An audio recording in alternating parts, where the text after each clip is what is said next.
ವರ್ಷದ ಹಿಂದೆ ಪಾದಯಾತ್ರೆ ಮಾಡಿದ್ರು. ಇತ್ತೀಚೆಗೆ ಅವರು ಅಧಿಕೃತವಾಗಿ ಪಕ್ಷದ ಘೋಷಣೆ ಮಾಡಿ 1 ವರ್ಷ ಆಯ್ತು. ನಾನು ಆಗ್ಲೇ ಹೇಳ್ತಾ ಇದ್ದೆ, ನಿತೀಶ್ ಕುಮಾರ್ ಇಡೀ ಜೀವನನೇ ಸವಿಸಿದ್ರು. ಅವರು ತಮ್ಮ ಪಕ್ಷದ ಬಲದ ಮೇಲೆ ಅಧಿಕಾರ ಸ್ಥಾಪನೆ ಮಾಡೋಕ್ಕಾಗಿಲ್ಲ. 1 ವರ್ಷದ ಪಾರ್ಟಿಗೆ ಜನ ನಂಬಿ ಕಿಂಗ್ ಮೇಕರ್ ಮಾಡ್ತಾರೆ ಅನ್ನೋದು ಈಗಲೂ ಕೂಡ ಅದು ಅಷ್ಟು ಒಂದು ರೀತಿ ಉತ್ಪ್ರೇಕ್ಷೆ ಅಂತ ಅನ್ಸುತ್ತೆ.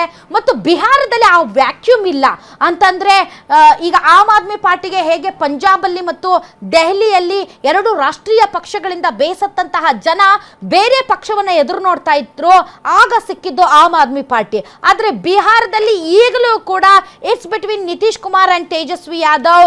ಅದೇ ರೀತಿ ಬೇರೆ ಬೇರೆ ಲೋಕಲ್ ಲೀಡರ್ಸ್ ಇದ್ದಾರೆ, LJP ಪಾಸ್ವಾನ್ ಇದ್ದಾರೆ. ಈ ರೀತಿಯಾದಂತಹ ಲೀಡರ್ಸ್ ಅಲ್ಲಿ ಇರೋದ್ರಿಂದ ಅಲ್ಲಿ ವ್ಯಾಕ್ಯೂಮ್ ಇಲ್ಲ.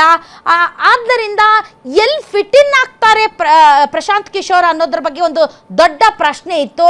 ಹೀಗಾಗಿ ಅವರು ಕಂಪ್ಲೀಟ್ ಫೇಲ್ ಆಗಿದ್ದಾರೆ. 1 ವರ್ಷಕ್ಕೆ ನಾವು ಮಾರ್ಕ್ಸ್ ಕಾರ್ಡ್ ಕೊಟ್ಟು ಇವರು ಫೇಲ್ ಆಗಿದ್ದಾರೆ, ಪಾಸ್ ಆಗಿದ್ದಾರೆ ಅನ್ನೋದಕ್ಕಿಂತ ಅವರಿಗೆ ಯಾವ ಮಟ್ಟಿಗೆ ಹೈಪ್ ಕ್ರಿಯೇಟ್ ಆಗಿತ್ತಲ್ಲ, ಆ ಹೈಪ್ಗೆ ತಕ್ಕಂತಹ ರಿಸಲ್ಟ್ ಈ ಬಾರಿ ಅವರಿಗೆ ವಿಸಿಬಲ್ ಇಲ್ಲ ಅಂತ ಹೇಳ್ಬಹುದಷ್ಟೇ.